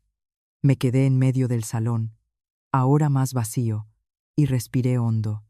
El aire de la libertad era tan dulce. La historia que estás escuchando puede contener detalles ficticios y haber sido creada con ayuda de inteligencia artificial. Sin embargo, todo ello sirve a un único propósito: brindarte un profundo placer de entretenimiento y transmitir importantes lecciones de vida y potentes mensajes educativos sobre la vida, la autoestima y el coraje de luchar por la propia felicidad. Expulsados del piso de lujo, el mundo de color de rosa del trío se derrumbó. El lujo, la comodidad y la vida elitista que daban por sentados se convirtieron en un sueño lejano. Con unas pocas bolsas de ropa y los escasos restos de dinero tras una vida de derroche, se enfrentaron a la cruda realidad. No tenían a dónde ir. Los parientes y amigos ante los que Isabel tanto había presumido, ahora, al conocer su situación, los evitaban por todos los medios. Nadie quería tener que ver con una familia perezosa, sin dinero y, además, conflictiva. Finalmente, tras varios días de vagar y dormir en casas de parientes lejanos, se vieron obligados a aceptar la verdad. Tenían que alquilar un lugar donde vivir, pero con sus modestos medios, no podían encontrar nada decente. Tuvieron que conformarse con habitaciones destartaladas y húmedas en el fondo de viejos patios de vecinos. Se instalaron en una habitación de menos de 20 metros cuadrados con paredes amarillentas, un suelo de baldosas viejas y un altillo improvisado. 3 personas, acostumbradas a un piso de más de 100 metros cuadrados, se apiñaban ahora en un espacio asfixiante.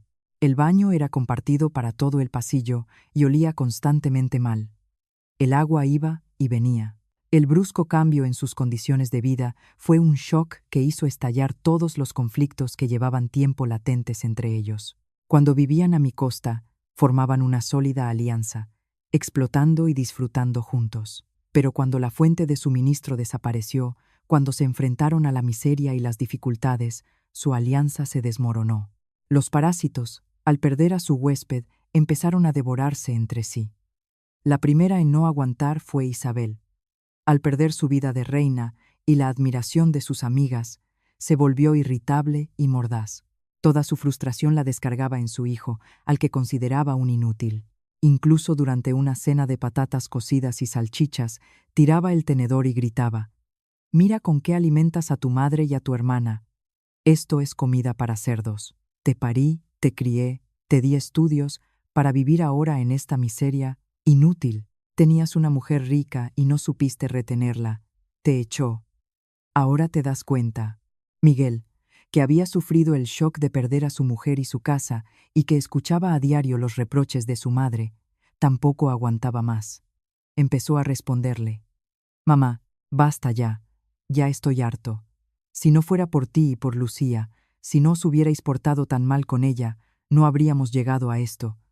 Fuisteis vosotras las que la echasteis. ¿Todavía te atreves a culparme, desgraciado? Defendiendo a tu mujer, te abandonó y todavía la echas de menos. ¿Qué tenía de bueno para que la eches de menos? Ya te encontraré otra, 100 veces mejor». ¿Encontrar? ¿Con qué la vas a encontrar? mira lo que nos queda. No tenemos dinero ni para comer mañana, gritaba Miguel desesperado. Las peleas entre madre e hijo se producían a diario, convirtiendo la estrecha habitación en un verdadero infierno. Lucía tampoco era una excepción. Al perder su vida de lujo y el dinero para compras, se volvió sombría e irritable. Se negaba a hacer nada. Pasaba los días tumbada en su cama, absorta en el teléfono y quejándose de la vida. Su pereza se convirtió en una espina clavada para Miguel. Un día, al ver que Lucía había comprado por internet un nuevo pintalabios a plazos, no pudo más y le arrebató el teléfono. ¿Estás loca? Pronto no tendremos ni para comer y tú comprando pintalabios. Devuélveme el teléfono, chilló Lucía. ¿Por qué te pones tan nervioso? Vaya cosa un pintalabios. Soy una chica, ¿cómo voy a salir a la calle sin maquillar? ¿Y para qué quieres salir a la calle a pasear? Mírate, 25 años y todavía viviendo del cuento a costa de tu hermano y tu madre. ¿No te da vergüenza? Mañana mismo te pones a buscar trabajo. No voy a ir. ¿Por qué tengo que trabajar yo? Antes Catalina se encargaba de todo. Eres tú el inútil, por eso estoy sufriendo. Las palabras de Lucía fueron como echar leña al fuego. ¿Tú, todavía te atreves a hablar así? Miguel, enfurecido, levantó la mano y le dio una bofetada a su hermana. Se oyó un chasquido seco. Lucía, tapándose la cara con las manos, rompió a llorar. Isabel, al ver que habían pegado a su hija, se abalanzó sobre Miguel, arañándolo y maldiciéndolo. Los tres se enzarzaron, insultándose, peleándose, convirtiendo la habitación en un caos. Los lazos familiares, que consideraban fuertes, fueron destrozados por la miseria y el egoísmo. Se convirtieron en enemigos. Su familia, construida sobre la mentira y el interés, finalmente se derrumbó desde dentro. No necesitaron mi ayuda. Se destruyeron a sí mismos.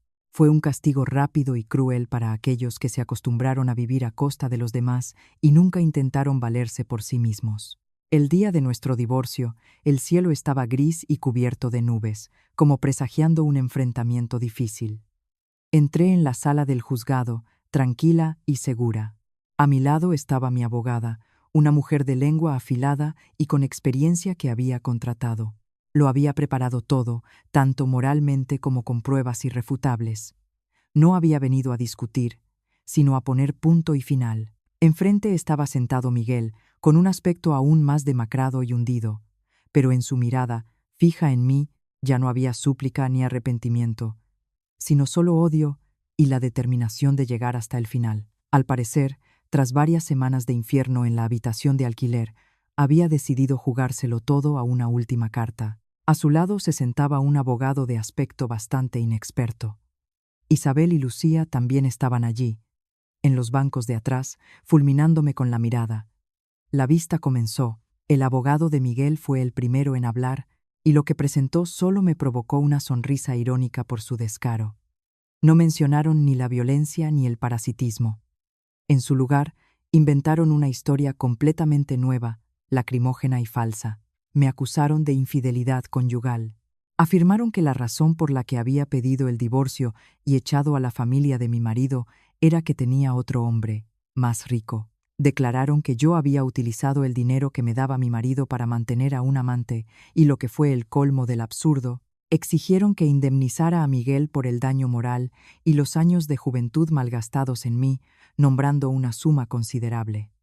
Como prueba de su calumnia, presentaron varias fotografías tomadas en secreto. En ellas, yo cenaba con un socio de negocios, un hombre, o le daba la mano a un cliente en el aeropuerto. Habían recortado y elegido deliberadamente ángulos ambiguos para convertir reuniones de trabajo normales en pruebas de infidelidad. Escuché, y en mi alma no había la más mínima agitación.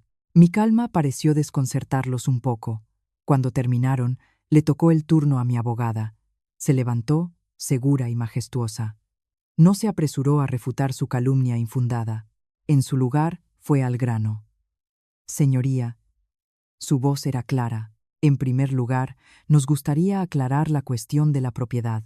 El apartamento en el complejo residencial X es propiedad personal de mi defendida, Catalina Vargas, adquirido y registrado a su nombre antes de contraer matrimonio. Tenemos todos los documentos que lo acreditan.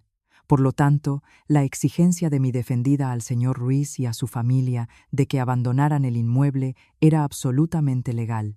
Presentó la escritura de propiedad original. El juez la examinó atentamente y asintió. El abogado de Miguel intentó objetar, pero no tenía argumentos. En cuanto a las acusaciones de infidelidad y la solicitud de indemnización, continuó mi abogada, son una calumnia descarada e infundada. Las fotografías presentadas por la parte demandada son simplemente reuniones de trabajo. Tenemos correos electrónicos, correspondencia laboral y testigos para demostrarlo. Por el contrario, tenemos pruebas de que el señor Ruiz cometió actos de violencia doméstica, amenazó e intentó apoderarse de los bienes de mi defendida. Y entonces llegó el golpe decisivo. Mi abogada se refirió al video que grabé en aquella noche fatídica. En la gran pantalla de la sala pusieron la grabación. Toda la sala contuvo la respiración. En la pantalla apareció el rostro enfurecido de Miguel, su mano levantada para golpear, su voz amenazante y la instigación de Isabel. Cuando terminó el video, se oyó un murmullo en la sala. El abogado de Miguel palideció. Miguel hundió la cara en la mesa. Sus hombros temblaban. Isabel y Lucía, sentadas atrás, también cambiaron de color. Toda su mentira, toda su farsa, había sido expuesta por sus propias acciones. Señoría, concluyó mi abogada, ¿quién es la víctima aquí? ¿Quién ha sufrido un daño moral? Creo que la respuesta es obvia. Mi defendida no exige ninguna indemnización, solo tiene una petición: el divorcio y el cese total de esta relación tóxica. Después de eso, la vista llegó rápidamente a su fin. El tribunal no tardó mucho en dictar sentencia. Cuando el presidente del tribunal leyó el veredicto final, su voz fue firme y decidida. El tribunal estima la demanda de divorcio de Catalina Vargas. Desestima todas las reconvenciones y solicitudes de indemnización por parte de Miguel Ruiz. Se imponen todas las costas judiciales a la parte demandada, es decir, a Miguel Ruiz. El golpe del mazo del juez puso el punto y final. Suspiré aliviada. Se había hecho justicia. Al salir del juzgado, vi a Miguel desplomarse en una silla, completamente perdido. No solo se iba con las manos vacías, sino también con la deuda de las costas judiciales. Su última apuesta había fracasado estrepitosamente. Ese era el precio de la mentira y la violencia. Me fui sin mirar atrás, dejando atrás a una familia que había enterrado su propio futuro con sus propias manos.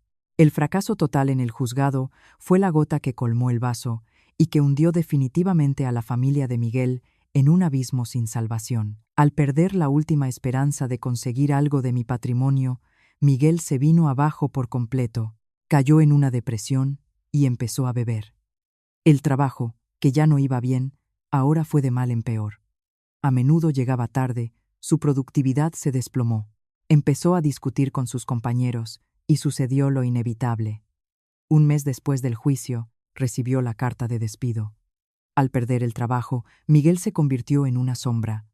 No tenía dinero, ni casa, ni mujer, y ahora tampoco carrera. La carga de las preocupaciones diarias recayó sobre los hombros de un hombre que nunca se había preocupado por lo material. Tuvo que aceptar trabajos físicos que antes ni se le habrían pasado por la cabeza.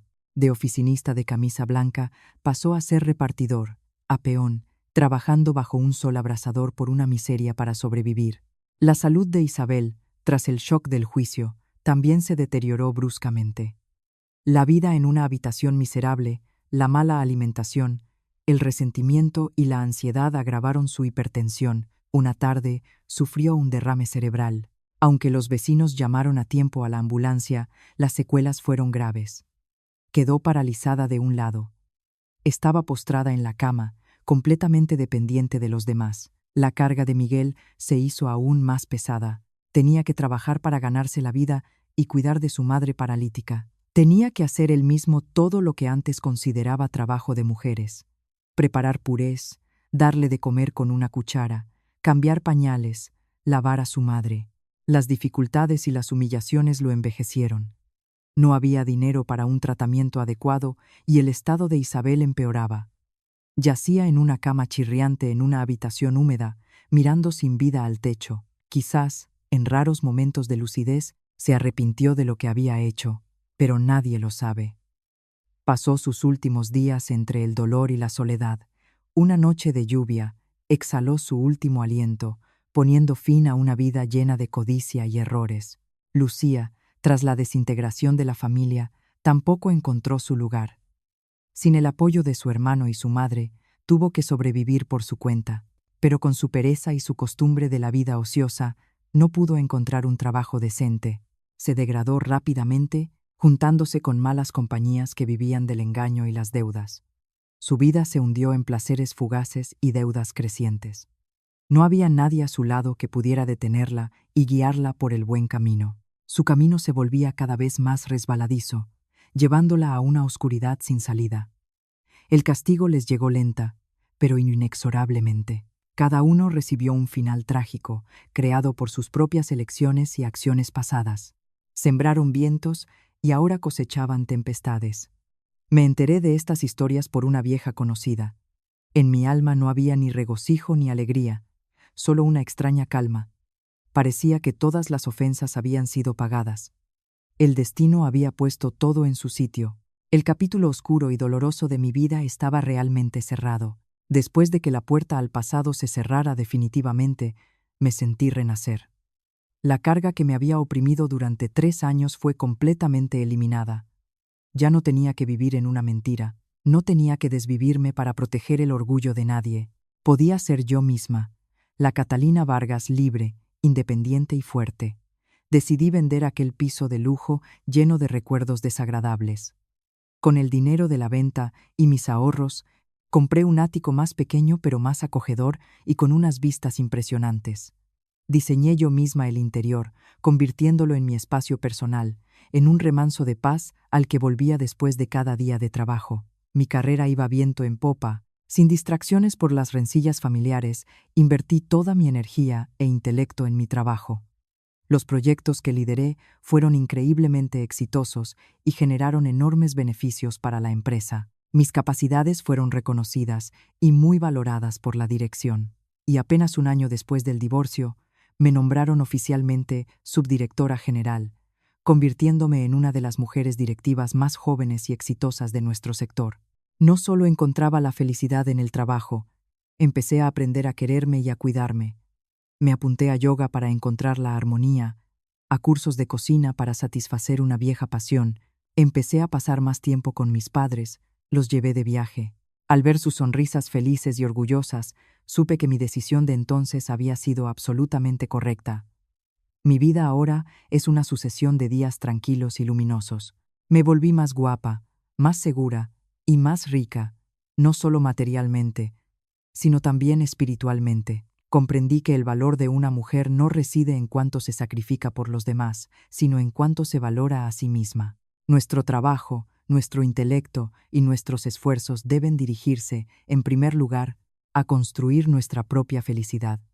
Porque solo cuando eres feliz puedes compartir la felicidad con quienes realmente se lo merecen. No tenía prisa por encontrar un nuevo amor. Disfrutaba de mi vida libre y plena, pero creo que en algún lugar me espera un hombre. Alguien que me querrá por quien soy, que valorará mi carrera y que construirá conmigo un futuro basado en el respeto y la igualdad. De pie en el balcón de mi ático, contemplando la ciudad nocturna, resplandeciente de luces, sonreí. Había resurgido de las cenizas. El pasado se había convertido en una valiosa lección y el futuro en una página en blanco en la que me disponía a escribir los capítulos más felices. Así, el viaje de Catalina, un camino desde la oscuridad del sacrificio ciego hasta la luz brillante de la autoestima y la independencia, ha concluido oficialmente. Cada historia, al terminar, deja no solo un regusto por la trama y el destino de los personajes, sino, lo que es más importante, deposita en nosotros lecciones profundas y valores humanísticos que pueden iluminar nuestro propio camino en la vida. La historia de Catalina no es simplemente una serie de conflictos familiares, sino un espejo que refleja los lados oscuros de las relaciones, especialmente el valor del dinero y la autoestima de la mujer en la sociedad moderna. La primera, y, quizás, la lección más importante es la del sacrificio. Desde tiempos inmemoriales, el sacrificio ha sido elogiado como una virtud. Se nos ha enseñado que debemos vivir para nuestro marido, para nuestros hijos, ceder para mantener la paz en la familia, aguantar para que haya tranquilidad en el hogar. No hay nada de malo en ello, pero la historia de Catalina muestra una línea muy fina y peligrosa, la línea entre el sacrificio y la autodestrucción. Un sacrificio tiene valor y merece respeto solo cuando se hace en el lugar adecuado y por las personas adecuadas. Y lo más importante, cuando va acompañado de respeto, cuando tu sacrificio se da por sentado, cuando se abusa de tu bondad como si fuera una obligación, eso ya no es sacrificio, es ceguera. Catalina sacrificó demasiado. Sacrificó la verdad sobre sus capacidades y su patrimonio para proteger el frágil ego de su marido. ¿Y qué recibió a cambio? Desprecio, explotación y finalmente, traición. Esto nos muestra que antes de sacrificarnos por alguien, debemos aprender a valorarnos a nosotros mismos.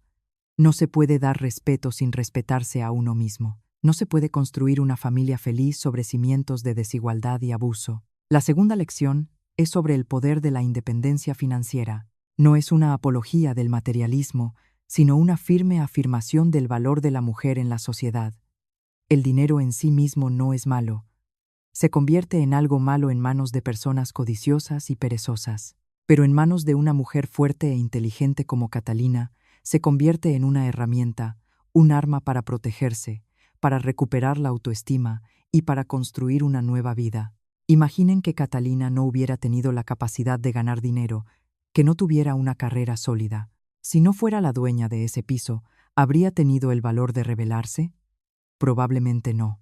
Se habría quedado atrapada en ese infierno para siempre, viviendo entre reproches y desprecios hasta el final de sus días. La independencia financiera le da a la mujer no solo bienestar material, sino, lo que es más importante, el derecho a elegir, el derecho a tener voz y el derecho a decidir su propio destino. Es la llave de la libertad. Por lo tanto, seas quien seas, en las circunstancias que te encuentres, nunca renuncies a construir tu carrera y tu independencia financiera. Es el cimiento más sólido de tu felicidad. Y la última lección, impregnada de humanismo, es sobre la codicia y el castigo. La familia de Miguel es un claro ejemplo de cómo la codicia puede destruir a una persona. No eran pobres, no pasaban hambre, pero su codicia era ilimitada. Querían tenerlo todo sin hacer ningún esfuerzo. Consideraban el trabajo ajeno como si fuera de su propiedad.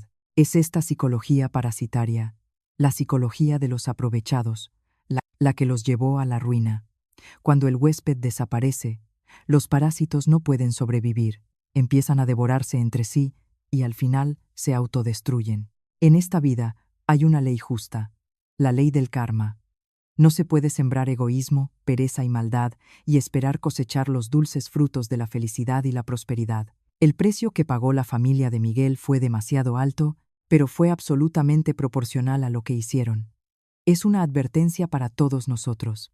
Vive de tu trabajo, valora lo que tienes y trata a los demás con amabilidad, porque lo que siembras, cosechas, es una ley que nunca cambia. La historia de Catalina, en última instancia, es una historia de renacimiento. De las cenizas de un matrimonio fracasado, resurgió más fuerte y brillante, nos enseñó que las caídas no son terribles. Lo terrible es no atreverse a levantarse. La traición no es terrible. Lo terrible es perder la fe en uno mismo. La felicidad no es un regalo, sino un resultado por el que hay que luchar con valentía. Espero que esta historia inspire a cada uno de nosotros, especialmente a las mujeres, a vivir una vida independiente, fuerte y orgullosa. La historia presentada es una obra de ficción completa, creada exclusivamente por nosotros con fines de entretenimiento y educativos para transmitir profundos valores humanísticos. Todos los elementos, como nombres, cualquier parecido con personas reales, vivas o muertas, o con eventos reales, es pura coincidencia. Cada guión y desarrollo de la trama son desarrollados, escritos y editados por nuestro equipo creativo de forma única, manual y con gran dedicación. Ninguna parte de este contenido contiene elementos reutilizados, copiados o no auténticos. Nos comprometemos a cumplir estrictamente los principios de la comunidad y la política de monetización de YouTube en relación con la creación de contenido original. Nuestro objetivo supremo es brindarles a ustedes, queridos espectadores, momentos significativos de entretenimiento, emociones sinceras y, al mismo tiempo, difundir ideas educativas positivas y un poco de alegría en la vida cotidiana. Les deseamos una agradable escucha, estimados oyentes. Como autor de esta historia, sinceramente, he reflexionado mucho sobre el personaje de Catalina. Al principio, también me parecía que era demasiado débil, demasiado ciega, por aceptar tales sacrificios, pero luego comprendí que no era estupidez, sino una manifestación de amor sincero y un anhelo de un hogar familiar. Se equivocó, pero su error partía de la bondad, por eso su posterior rebelión fue tan fuerte y digna de admiración. Lo que más me admira es cómo Catalina no se vengó de forma mezquina. Respondió con su éxito y su felicidad. Esa es la respuesta más contundente. Es la forma más elevada de venganza. Creo que la tragedia de Miguel no reside solo en su debilidad de carácter, sino en que no fue educado en un entorno normal, donde el valor de un hombre se mide por la responsabilidad y no por la dominación. Fue víctima de la mala educación de su madre. Isabel provoca tanto ira como lástima. Es codiciosa, pero en el fondo, quizás la movía el miedo a una vejez solitaria. Por eso explotó tan ciegamente a su nuera. Cada personaje de esta historia, positivo o negativo, tiene su propia historia, su propio dolor. Creo que en la vida real no hay personas absolutamente malas o absolutamente buenas. La línea entre el bien y el mal a veces depende solo de una elección. Esta historia es un recordatorio de que siempre hay que elegir la bondad y la autoestima. Y, finalmente, creo sinceramente que una mujer es más bella, no con un vestido de novia, sino cuando puede mantenerse firme sobre sus propios pies y sonreírle al mundo.